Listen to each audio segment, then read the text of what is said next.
The New York Yankees and Texas Rangers, along with the Mets, among several other teams, have been severely impacted by injuries.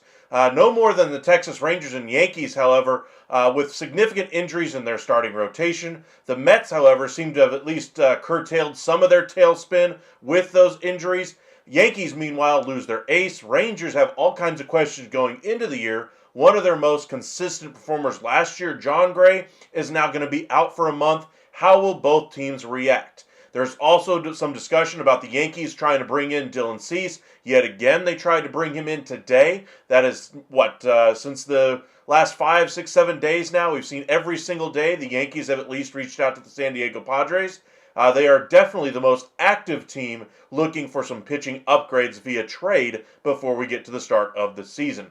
Rafael Devers, before he kind of had his kumbaya with the Boston Red Sox, appeared to kind of let it be known that he wasn't exactly happy about the addition of Alex Bregman and the possibility of him moving off of third base. Now, say in air quotes that he's going to be the good little soldier and go out there and do as he's told and enjoy getting all that money that he's signed now to for the Boston Red Sox. But it sounds like before this kumbaya moment ultimately finished up, is that he was about to request a trade and even floated that in the meeting with Alex Cora and the management there in Boston. Now, no such official trade request was made. Let's be clear about that. But it's very interesting to see how far Rafi Devers views his ability to play third base and how important it is to him that he might have been willing to request a trade.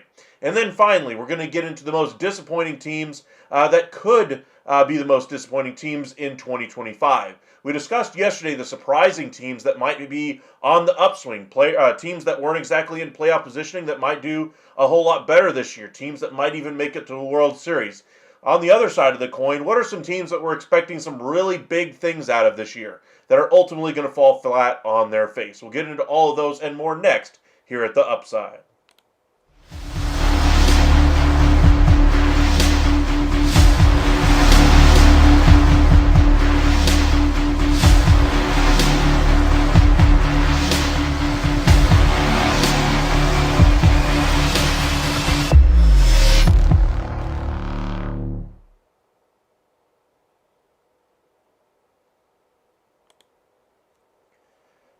Alrighty, and welcome into the MLB Hot Stove Daily here at the Upside Sports Network. Be sure to hit that like and subscribe. It really does help us out quite a lot. We've already got 5 likes on the video. If you guys wouldn't mind hitting that button, the thumbs up on the video, really goes a long way to helping us out. The hearts are nice, but if you wouldn't mind hitting that thumbs up, it goes a long way to helping us out. We'd greatly appreciate it. Follow us over on X at UpsideSN if you are new here, and on Facebook at Upside Sports Network. Now, we'll start with the injuries that we've seen to the Rangers pitching staff. We have a little bit of an update as far as the timeline that we'll see for Jon Gray, more specifically for Cody Bradford. We knew Jon Gray was going to have that broken wrist fracture, and he's going to have to be out at least 2 months, 2.5, 3 months possibly. So we're looking probably middle of June at the more realistic timeline, maybe right before the All-Star break when we could see him back on the mound for the Texas Rangers. Hopefully he has no setbacks, of course. And then Cody Bradford, the original optimism that he would only miss a couple of weeks of the season,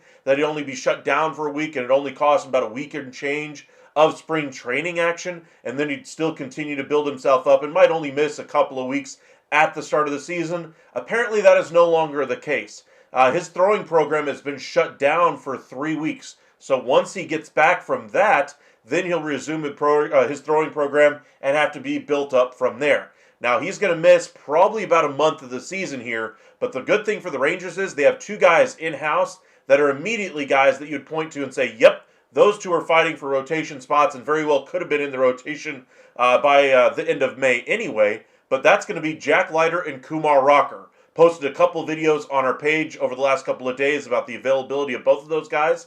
Jack Leiter's been very good in camp so far. Still shows the inconsistency from time to time. He's not exactly a Cy Young winner yet, but it does look like he's becoming a lot more consistent in his delivery, a lot more confident in his approach, and the new pitch that he developed this offseason has really worked wonders for him.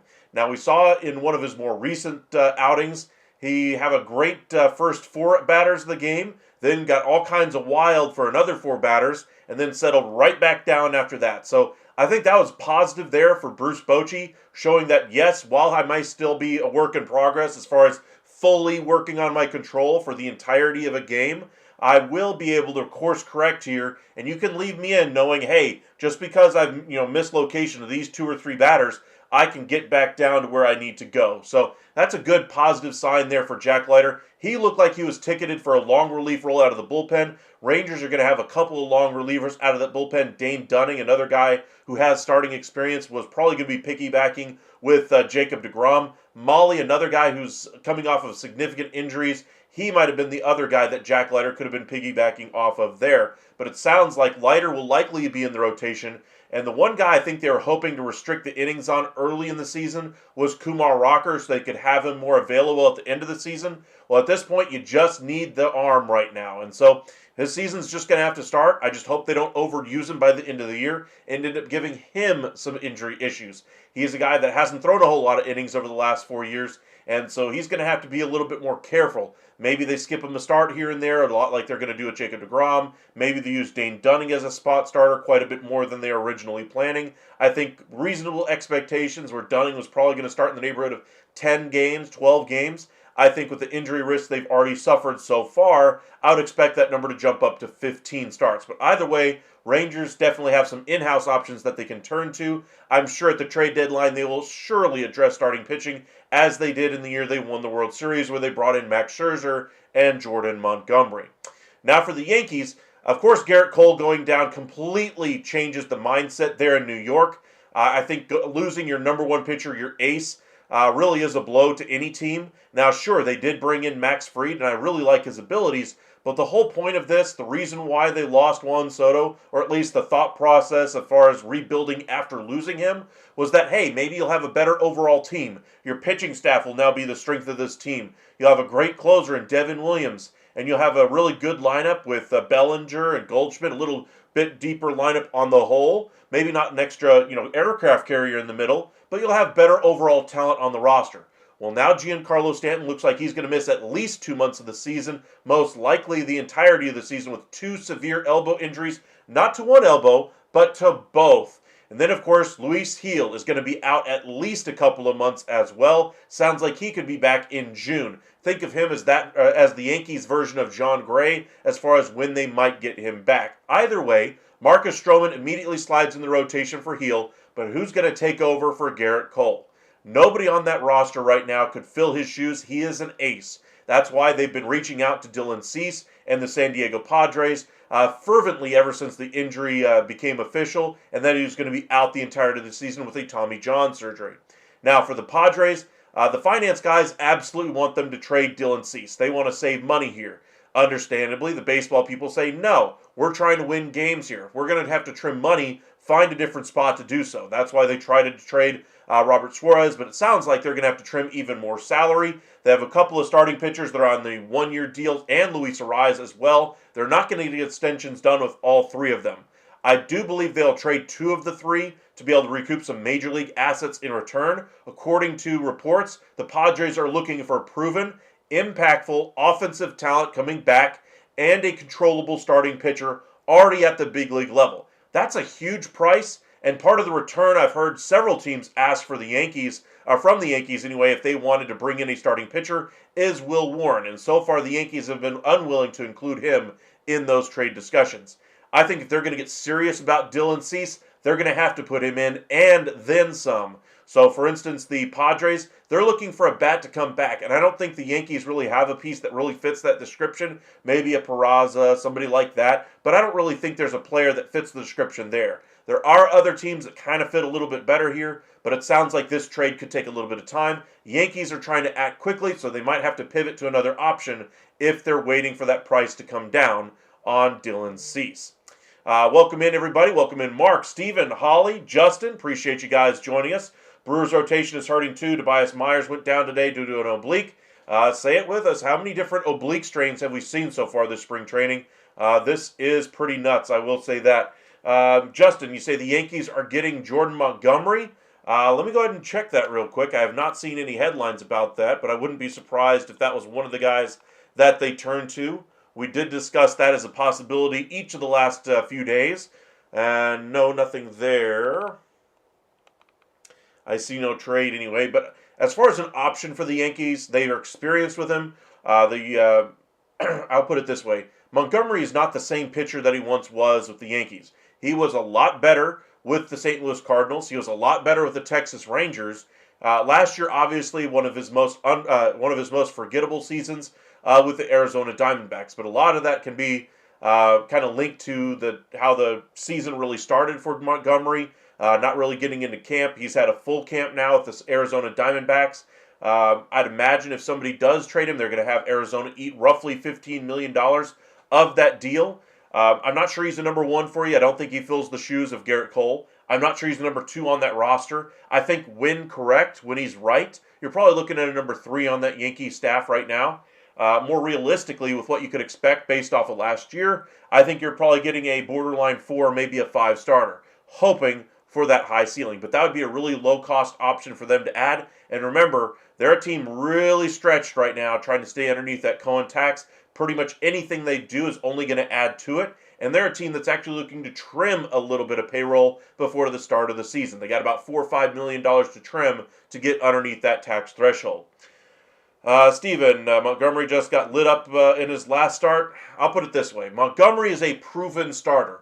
At this point, you got to see what he's going to be like in a different location. I'll put it that way. He's a change of scenery type player. He's not a player that I'm counting on to give you 175 innings of sub-4 ERA ball. But he is a guy I'm expecting to give 125 innings, anywhere between a 3.5 ERA, well, on the low side, to maybe a 5.5 ERA on the high side. I think he probably falls somewhere in the middle of that. You're hoping for the lower ERA, obviously, if you're trading for him. More realistically, though, you're probably going to be in the mid-4s if I had to guess. But a good option there to at least fill the role, eat some innings, and then see where you stand at the All-Star break to maybe go after a Dylan Cease, a Pablo Lopez, a Sandy Alcantara, or whoever you decide to bring in. Yankees want, but they have nothing to give. They won't give up Jones, Dominguez, or any one of their starting bats. True, that's kind of the part that would be a hard part for them to be able to give up. It'd probably have to include a third team here if they're looking for a major league bat going back the other direction. Yankees could give some prospects to another team, but we'll see where they ultimately go to address their starting rotation. Really do appreciate you guys taking the time and joining us. Be sure to hit that like on the video. We are up to 8 so far. Got 22, 23 of you guys watching right now. So if you wouldn't mind hitting that thumbs up, really does help us out a lot. I do appreciate those hearts in the chat as well. We've discussed a little bit of the injuries that have been happening around Major League Baseball. I do want to discuss as far as what we're looking forward to in 2025. Specifically, a lot of the trades that we're going to see as we get closer to the trade deadline. We'll start with Rafael Devers. Now, in the weeks leading up to the beginning of spring training, they finally came to the decision to make the signing of Alex Bregman. 3-year deal, opt-outs after the first and second year. Loved the deal overall. Thought he was a really big improvement for that roster. And it did seem from the outside looking in that maybe Rafael Devers was at least softening in his stance of not moving off of third base. Nothing could have been further from the truth. He was steadfast in his desire to stay at third base. But guess what?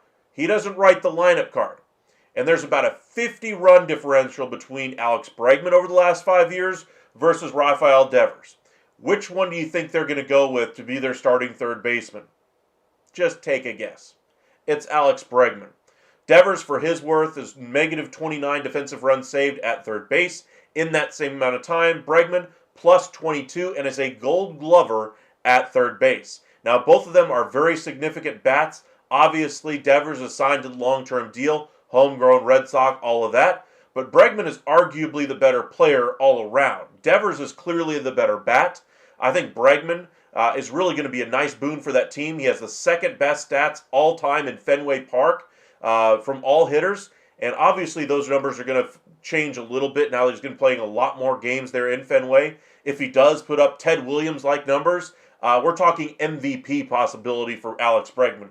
I don't think we'll see quite that level of production, but if we do, Boston is guaranteed a slam dunk for winning that division. I don't think it'll be quite that good, though. I do think they'll be right there at the top of the division with the Orioles. I think the Yankees, with the loss of Garrett Cole, that's where they're going to kind of falter back here. But it's interesting to note that in the weeks leading up there, Devers was unwilling to move off of third base, and when the signing became official, made those feelings known in a very public, impromptu, self-proclaimed press conference. Gotta love that if you're a Boston Red Sox fan, when your own player is calling press conferences for himself in spring training. And then, of course, Alex Cora, management there, get together with Rafael Devers and say, buddy, you ain't doing that again. You're darn sure not going to be doing that again. And they laid down the law to him pretty clearly. Devers obviously was not very happy with the way he was addressed. Alex Cora basically saying before they even sat down with him, I get your wanting to stay at third base. I understand that the previous GM may have offered that to you, but guess what? He is not here anymore. I write the lineup card. You are employed by the Boston Red Sox. You will play where you are told to play. Obviously, he said it with a little bit more deference to his player, I will say that, but that was the intent of the message, to send a clear, strongly worded message to Devers that, hey, buddy, we got you signed for a long-term deal. We gave you all of this money, and you are not a good defender at third base, and it's up to us to do what's best for the Boston Red Sox. And if that's you playing DH, if that's you at first base, if that's you somewhere else in the lineup, so be it. We write the lineup card, not you. And so Devers, once they sat down, apparently got a little upset during the meeting to where he was leaving inclinations that a trade request could be forthcoming. Obviously, none has happened. There was no official trade request made, but he made it very clear he wants to stay at third base. Since then, over the last couple of days, in his media availability, he's made it very clear about his desire to stay at third base, absolutely, but he will do whatever it takes to win. And you can see he's definitely saying it through gritted teeth. What does that mean for us? There's still some internal controversy about who will play third base. I'm sure they'll give Devers every opportunity to play a better defensive third base to start the season. They'll say, hey, Rafi, you want to stay at third base? Earn it. Go out there and be a better defender at third base. Be a positive defender at third base. Heck, just be league average at best and will be significantly happier with your availability to be at third base, and then we can employ Bregman somewhere else. But I think for the long-term future of the Red Sox, they would really like to see Devers eventually move to DH. You don't really want to see that level of payroll at DH for the next 10 plus years, but that's essentially what they're going to have to do to his defensive limitations. You would prefer his defense to get a lot better now that he has some stiff competition there for the spot, but we shall see. Either way, Boston is set up for years of success here. Excited to see what they're going to have going forward. On the other news front, as far as the trade, the Yankees, as I mentioned, no Garrett Cole. Dylan Cease is the primary name that has been linked to them. As far as their chances this upcoming season, I had them penciled in as kind of an ALCS favorite for me before the injury for Garrett Cole, even with the injury to Luis Gil, even with the injury to Giancarlo Stanton. But now with Garrett Cole going out for the entirety of the season, I think they're a borderline wild card team, and I'm not sure they ultimately win a wild card spot. Now, sure, they're still carried by Aaron Judge. That lineup, though, is not nearly as deep as it was last year, with Juan Soto being another aircraft carrier in that lineup, to where if Judge had to go down for a period of time, they could trust Juan Soto to be able to carry the offense. Meanwhile, the team that they have around him right now is a declining Goldschmidt, a Bellinger who's had better offensive seasons, I'll put it that way, and is certainly on the back nine of his career. But either way, I think the Yankees are doing this as a kind of a temporary stopgap measure with those two bats, and they're looking forward to 2026 for another long-term deal, like for a Vladdy Guerrero or somebody along those lines, another impact bat. The one thing I thought they really didn't add this offseason that I thought they should was an impact bat, and they're limited by their own internal discussion or internal limitations as far as how much they're willing to spend and go above that Cohen tax. They said they do not want to go above it. And so Hal Steinbrenner is going to have to change that core philosophy there if they're going to ultimately go above that and stay above it and add the talent that's needed to ultimately get back to where I had them penciled in before the start of spring training, making it to the ALCS. Like I said, as currently constructed, that's a very uphill climb they're going to have to be making there. All right, let's see here. Justin, who's going to be the opening day starter for the Diamondbacks? I'm sure it's going to be Zach Gallen. Let's see, Boston handled it poorly. They should have talked to him before making the trade.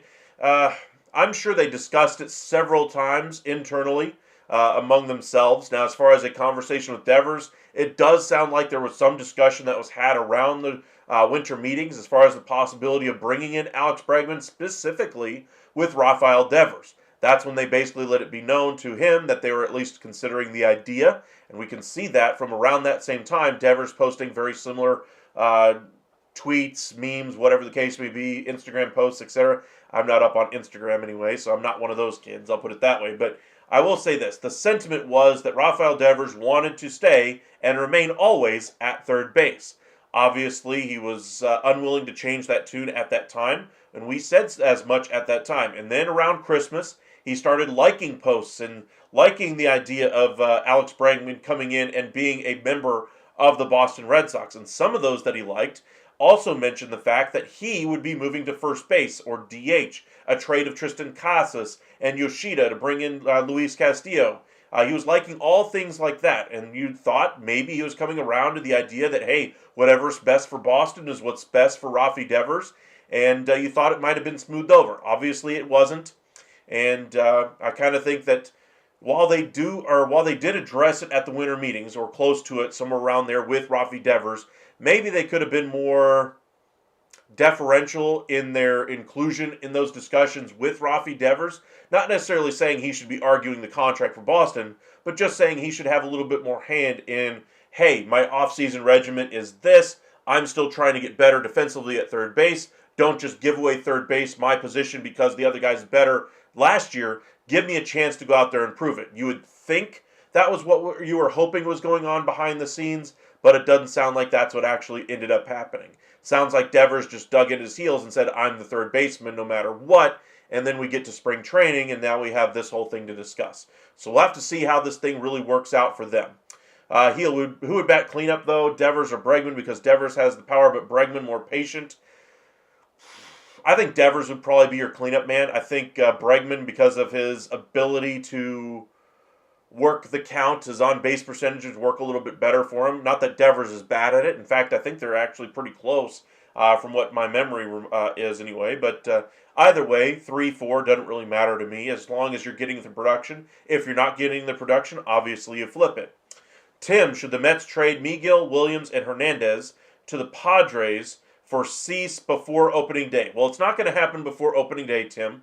We already discussed that already. It does sound like they're going to hold on to him at least through opening day. They may hold him through the end of April and into the month of May at the earliest. So I would not expect a trade anytime soon, or at least not that soon. Now, Miguel, Williams, and Hernandez, I'm not sure any of those suffice as a ready-to-play impact bat day one. Williams could be, but he's not there yet. He's still a prospect in the works. I think they're looking for more of a proven bat to go in that lineup to help them out and try to win in that division this year. Now, Williams might be the better piece long term, but it sounds like they're looking for MLB impact offense, not necessarily minor leaguers coming up that could get to that potential. Liberty, welcome back. Appreciate you joining us once again. Be sure to hit that like, the thumbs up on this video. Really does help us out. Appreciate the hearts in the chat as well, but make sure you hit that thumbs up on the video. Any Angels news or rumors? Nothing too significant to report there. As far as the Angels go, I think this year is going to be a retooling of sorts, a continuation of a rebuild here. We knew when they lost Shohei Ohtani that this was going to be descending quite rapidly for them, and obviously it did. It's going to be a minute until they're back to the levels of which they were, back in 05, 06, 07 range, when we're talking like David Eckstein, Darren Erstad, Garrett Anderson level teams. Those teams made the playoffs. The teams with Shohei Ohtani and Mike Trout didn't, and that needs to change there in Los Angeles if they're going to gain their credibility back in that same market as well. Heel, my fantasy team, your thoughts? We can go through a few of those, Heel. We can do a few of those. One of the guys I have really high hopes for late in a draft is Josh Young for the Texas Rangers at third base. Probably stash him on your bench at the beginning of the year. Maybe if you're going pitching heavy in your draft, maybe you count on Josh Young being available late to solve your third base hole. But I think he could be a really nice sneaky addition to a team this year because of his inability to stay on the field the last couple of years. One player I would try to have any piece I could of this year is still, of course, Shohei Ohtani, and of course, Wyatt Langford. I love Wyatt Langford this year. I think he's going to be a superstar player this very year. I think he could very easily pass Corey Seager for best player on the Texas Rangers by the end of the year. That's how highly I think of Wyatt Langford this year. I'm really high on him. All right, our final piece that I wanted to get into are what are some of the most disappointing teams that we could see in 2025. What I mean by this is not teams that are, you'd be disappointed if they didn't win the World Series. I'm talking about disappointment from going into the season where you expected them to finish. For instance, say you're looking at the Los Angeles Dodgers and you thought they might ultimately not even make the postseason. That would certainly qualify as a disappointing team. I'll start on the American League side. And one team that I think everybody is valuing really, really highly in a very competitive division is the Detroit Tigers. The question I have is their lineup good enough? And two, is their bullpen deep enough to be able to support some really good starting pitching at the top of that rotation? Of course, they could add somebody via trade to that bullpen. Of course, they could sign somebody before the start of the season. I don't see it happening, and I do have my questions about the abilities of that bullpen.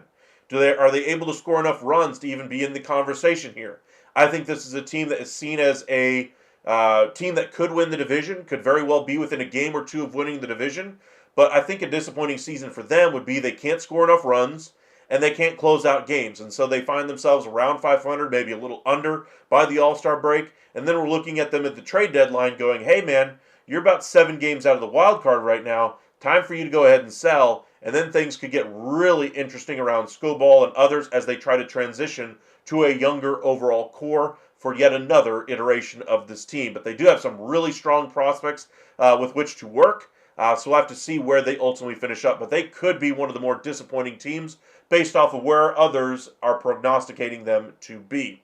One of the teams that I have finishing very highly on the American League side anyway was the Yankees. With the injuries, I can't put them in that disappointing team conversation anymore because I think the injuries now put them in that wild card area. I think a surprise would be them still winning the division, getting to the American League Championship team with the roster as currently constructed without making another addition to that starting staff, which they will, I'm sure, at some point.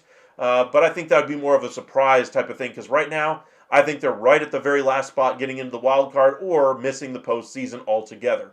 That is not the way things usually work in New York. They measure their success by championships, not necessarily playoff appearances. So they may end up punting on the season by the All-Star break if things are not going their way. Remember, the last time they sold, they traded Aroldis Chapman and got the number one prospect in the game in return. When they decide to sell, they sell really well. So the Yankees could do very well at the deadline.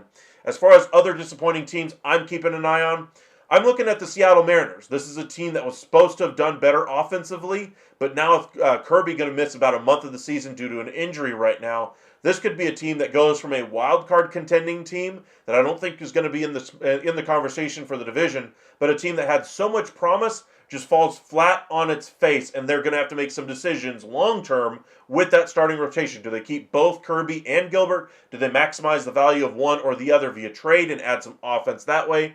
If this season doesn't go their way, they could be in that boat of most disappointing teams 2025. I would put the Blue Jays in this discussion, but again, I don't think they're going to finish in the top three of their division. They have some really nice pieces that if things work out great, they could surprise me. But for me, I think this is going to be a team that's in that 70, 60 win threshold more than likely, because at the trade deadline, I am expecting them to trade off some pieces, because I do not expect them to be among the best teams at that time. We'll do the National League here in just a second.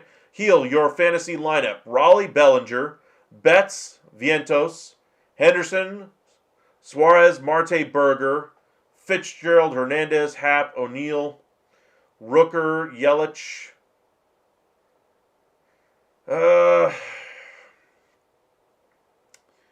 Love Betts. Love Henderson. Berger's a sneaky pickup. Hernandez isn't bad. A Happ could have a nice year. Rooker, I think, had his best year last year. I don't know. A B plus I'd give it. Fantasy baseball is kind of hard to gauge because injuries happen out of nowhere because there are so many variables because look how many players you're going to have in your lineup at any given time.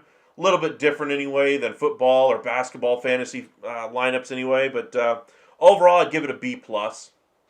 Yeah, I'll go with a B plus. All right, on the National League side, most disappointing teams we could see in 2025. This could get interesting for me because I do have some teams that I think are going to be really strong this year. Dodgers, of course, Mets. But for me, the Mets, a lot of that hinges on them adding some starting pitching. And as of right now, they don't really have a true number one out of maybe Senga who could hold down the fort if necessary. I love Manaea anyway as far as a number three for a postseason series. But Clay Holmes is going to be their opening day starter, and that tells you all you need to know about where this rotation is at. Holmes has been good in spring training so far, so maybe he's worth it. But for me, that pitching staff could fall a little bit short, and they could be one of the more disappointing teams in 2025. Because if that rotation doesn't hold up, they may not even make the playoffs with such a competitive division. And, of course, the National League West that I think will boast at least 2, maybe 3 playoff teams from there. So the National League side, I think, could get very interesting there. Other teams that could be in the disappointing category, and you have to mention the Los Angeles Dodgers. Just as I mentioned, they're the absolute favorite for both the division and the National League's championship series. They're also the favorite to win the World Series by quite a significant margin, as they should be. Best rotation, best bullpen, and best lineup in the game, they should be favored to win it all. Here's the thing, though. Once you get through the 162-game season, guess what? It's a whole bunch of short series. And all it takes is 2 games of poor offense, a bad start in game 1 by your all-world starting pitcher, and the other team just gets up 1-0 on you in LA, takes it back home, and wins it on the road, and you got nothing left. I mean, that's how quickly things could change there. However, they are that good. They have that many options in the bullpen. And yes, I do expect some of those options to not work out so well. We've already seen one in Kim ultimately being optioned to the minor leagues before an international game, when you're sure to have known that would have been a huge draw in that market to have him on the active roster. Obviously, the bat is so far behind that, you know, they could still use another bat, in my opinion. With that being said, while they're not necessarily a perfect team, they're darn close. And if they falter, if they have a tough series, anything short of getting to the NLCS, I'll put it that way, would be a disappointing season. Honestly, they are that good of a team. They should be favored and should be significant favorites to win the whole thing. But we'll see how this thing works out. I do think they're in good shape, though, to get it all done. Other teams on the National League side, I'm looking at the San Diego Padres. This is a team that's going to try to string this thing or thread the needle on the fly here, trading away a mainstay in that rotation, an ace of their staff, and adding major league talent back. That's a tough decision. Has to be made, it sounds like, there for the Padres as far as their finance situation, but it really could cost them a run at a wild card spot if the piece that they're getting back doesn't work out. Musgrove would be a big addition for them if they can get him back at some point this year. Anything they get out of him would be a nice bonus. They really need just more all the way across the board if they traded away two of the three guys I was mentioning, King, Arise, and Cease. But we'll see what happens there. Other disappointing teams, for me, it's got to be the all-in Chicago Cubs. To me, they did make the right decision bringing in Ryan Presley. It gave up a lot to bring in Kyle Tucker. But once you make the decision to bring in Kyle Tucker, you have to keep going forward. You can't just stop there. So they needed to add more pieces. And so far, they still haven't added another number one to this rotation that I thought they needed. I still think they need another bat as well. But we'll see how Matt Shaw adjusts to the major league level competition if he's that impact bat that they're looking for. But either way, Cubs are in a good spot to at least be in the wild card hunt, maybe even for the division. But with them being an all-in team for 2025, their stated goal is all-in anyway. If they falter, if it doesn't work out, they would certainly be one of the most disappointing teams to me on the National League side. All right, appreciate you guys joining us. Bumped our likes up here to 11. Got about 24 of you guys with us. Make sure you guys hit the like as well. And just to kind of give you one bit of programming notes. Tomorrow we'll begin our sports talk show. I decided to kind of keep it simple. The show will be called The Michael Walters Show. So we're just going to use my name, call it simple, and just, if this thing takes off, that way we can keep the name of the show as we go forward. But we'll start with that tomorrow. We'll probably be starting that show around 10:30, maybe 11, depending on how much rest I get. As you may notice, the graphics are a little bit different tonight. Unfortunately, a storm blew through and wiped out power, and for some reason wiped out my visual device, my webcam that I use anyway. So it looks a little bit darker. I'll be tinkering that in the overnight hours. And so if you guys think it's a little too dark, let me know. But right now I'm just looking at it. It looks a little dark to me. I think it could be a little bit brighter. But we'll work on the graphics a little bit and fine-tune it for our talk show tomorrow. Join us at around 10:30, 11 o'clock for that one. We'll cover the NFL, the NBA, MLB, and the NHL, and just have a lot of fun discussing all the sports, all the four big major sports in and around sports right now. We'll cover all kinds of other topics as well, and just have a lot of fun, just enjoying having a nice sports conversation on a Sunday. Really do appreciate you guys taking the time and joining us. We will see you guys again around 10:30 tomorrow morning. Have a good one, everybody. Stay safe, everyone.